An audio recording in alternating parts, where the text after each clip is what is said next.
the Indiana Fever beat the Dallas Wings 102-83. This was a highly anticipated game because it was going to be the first time that Caitlin Clark and Paige Bueckers would be going up against one another in the WNBA. Paige Bueckers versus Caitlin Clark. Caitlin Clark destroyed the Dallas Wings. 3 rebounds, 13 assists, 5 steals. Caitlin Clark reminded everybody who she is through her playmaking. The Fever absolutely pummeled the Dallas Wings. It was a performance of the ages. I don't believe there is a team in this league that can beat the Indiana Fever. Taylor could have broke the assist record. She played 24 minutes. If the 3 players made wide open layups from Caitlin, she would have had 16 assists in 24 minutes. The Indiana Fever just destroyed the Dallas Wings 102-83, but this wasn't just any regular season victory. This was the moment basketball fans had been waiting 5 years for, Caitlin Clark versus Paige Bueckers, finally facing off as WNBA professionals. But what happened on that court wasn't just a game. It was Clark making history in a way that only she has ever accomplished twice in league history. 4 franchise records fell that night. Individual milestones were shattered, and the most legendary college basketball rivalry officially entered its professional chapter, with Clark delivering the ultimate statement. If you're ready to witness greatness, drop "We Love Caitlin" in the comments and let's break down this historic performance. To understand the magnitude of this moment, we need to go back to where it all began. Picture 2 teenage basketball phenoms making waves across America, destined to clash for years to come.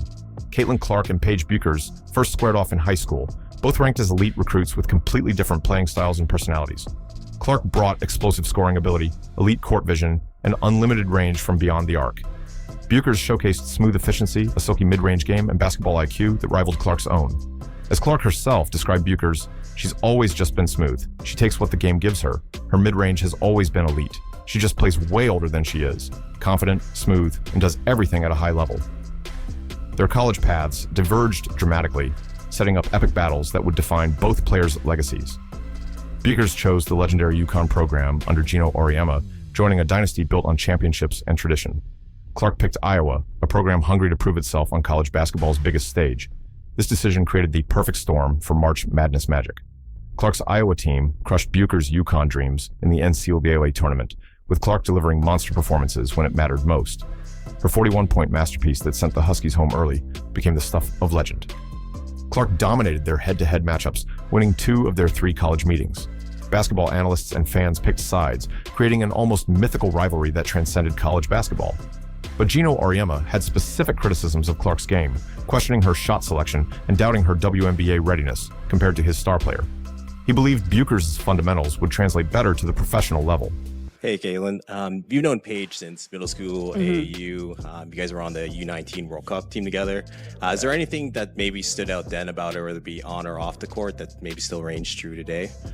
I mean, I feel like she's played in the same manner that she, has since she was, whether we were on the U16 team together, U19 team together, whether it was me watching her in AAU. She's always just been smooth. She takes what the game gives her. Her midi has always been as nice as it's been this year. She's just she just plays way older than she is. She's confident, she's smooth, she just does everything at a high level, can score from all 3 levels, and that's how she's always played, and that's obviously translated. Both players declared for the WNBA, with fans wondering when they'd finally meet as professionals. The stage was set for their first showdown, with Clark holding a 2-1 college advantage, but facing new questions about her professional game. The anticipation was massive. ABC picked up the broadcast nationally, knowing this matchup would draw viewers from across the country.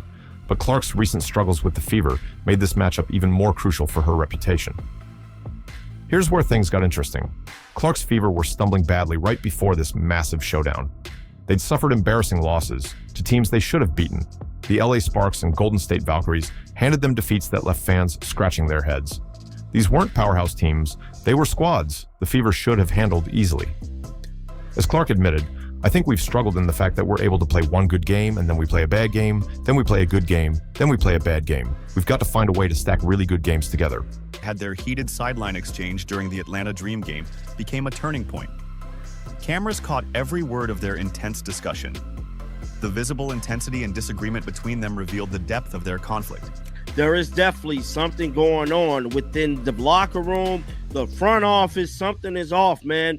This is the third situation in one game we have had involving Caitlin Clark and the coaching staff and pretty much another player. And it looked like Caitlin Clark and Stephanie White definitely had a situation where they was in a heated exchange right before halftime. Lineup inconsistencies made. Behind the scenes, a philosophical war was brewing between Clark's fast-paced vision and coach Stephanie White's slower approach.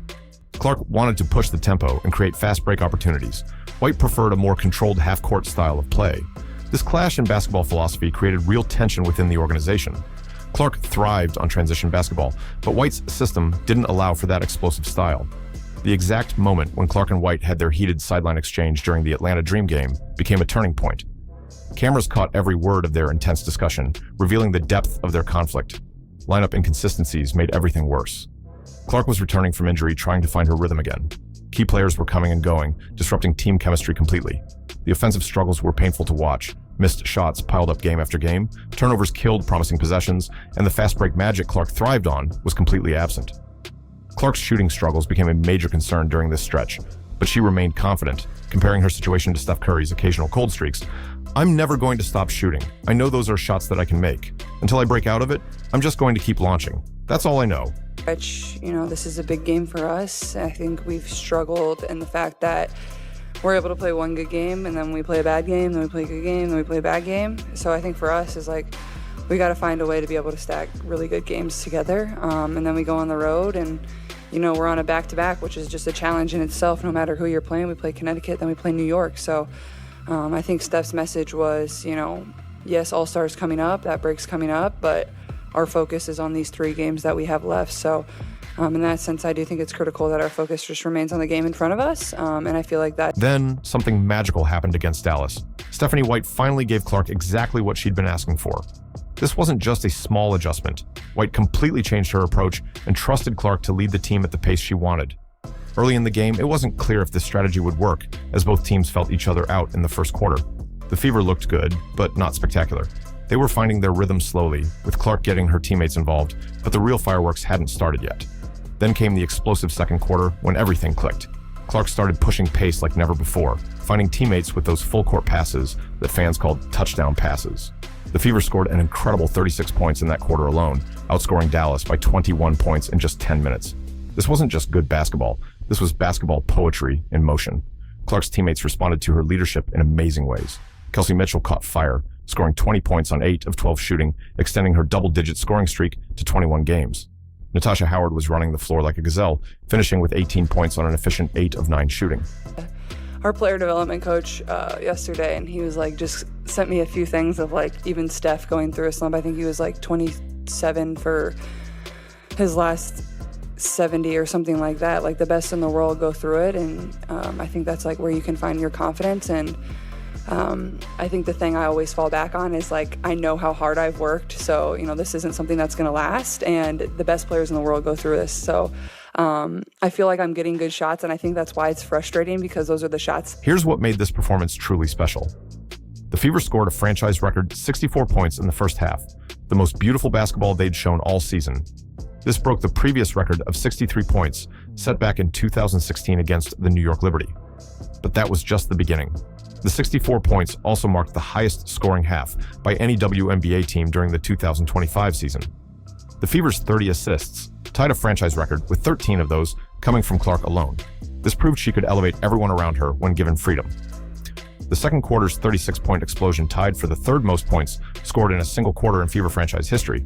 The team shot 76.2% from the field during this period, going on a blistering 33-9 run that lasted nearly 8 minutes. Clark wasn't just scoring, she was making her teammates better. The ball movement was incredible. Every pass had purpose. Every possession felt dangerous. Sophie Cunningham provided the perfect spark off the bench, adding another scoring threat that made the Fever unstoppable. The game became a complete blowout as the Wings couldn't match Indiana's pace and energy. Dallas looked tired and confused, unable to keep up with the Fever's transition game. Clark's vision for fast-paced basketball was working perfectly at the professional level. Caitlin Clark has reached 200 points and 100 assists this season, the fastest to do so in a single season in WNBA history. This is what it looks like when they let Caitlin Clark run the show. For 5 long... But here's the moment that will be remembered forever. Clark didn't just win, she made WNBA history. While dominating the game, Clark was quietly putting together a stat line that had only been achieved once before in WNBA history. She finished with 14 points, showing she could score efficiently without forcing shots. She recorded 13 assists, proving she could make everyone around her better. And then the defensive plays started coming. Clark was reading passing lanes like a mind reader, anticipating the Wings' next move before they even made it. Here's the exact moment that made history. Clark recorded her 5th steal of the game, completing a stat line of 14 points, 13 assists, and 5 steals. This made Clark the only player in WNBA history to achieve this specific combination twice in her career. Clark's defensive impact went way beyond those 5 steals. She recorded a block that immediately led to a fast break assist to Sophie Cunningham. This play showed her complete court awareness and ability to create scoring opportunities through defensive plays. She was disrupting the Wings' offensive flow with her anticipation skills. The most telling statistic was Arike Ogunbowale going 0 for 10 from the field and finishing with only 2 points. Ogunbowale is supposed to be one of the Wings' best players, but Clark's defensive pressure and the Fever's team defense made her completely ineffective. The Wings' strategy of being physical with Clark backfired completely. They resorted to grabbing her off the ball and not switching screens, but this approach was ineffective because Clark used their aggression to find open teammates and drive to the basket. Every time they tried to slow her down physically, she found a way to make them pay. The final score of 102-83 told the whole story. Clark had answered every critic and silenced every doubter who questioned her WNBA readiness. This wasn't just a good game, this was a statement performance that showed she belonged among the league's elite players. Paige Bueckers and the Wings had no answer for Clark's complete game. The rivalry that had captivated college basketball for years had reached a new chapter, and Clark had written the opening pages in dominant fashion. This historic performance proved Clark wasn't just adapting to the WNBA, she was rewriting what was possible at the professional level. As one analyst noted, this was one of their best games as far as playing Fever basketball, which is a fast-paced style. They played Fever basketball for about 75 to 80% of the game. The prophecy is now complete. Clark has proven she belongs among the WNBA's elite, while making history only she can claim. This blowout victory shows the Fever's true potential when Clark is unleashed to play her style of basketball. The franchise records fell. The individual achievements piled up. Most importantly, the team chemistry finally clicked when White trusted Clark's vision. With challenging road games against Connecticut and New York ahead, the Fever have found their identity at the perfect time. The second half of 2025 is approaching, and this rivalry is just beginning its professional chapter. Basketball fans have every reason to be excited for what comes next. Clark has silenced the doubters, broken the records, and proven that her explosive style of play can dominate at the highest level. If you're excited about the Fever now that Clark is unleashed, drop CC Record Breaker in the comments below. Like, subscribe, and turn on all notifications so you never miss another historic moment. The future of women's basketball is here, and Caitlin Clark is leading the charge.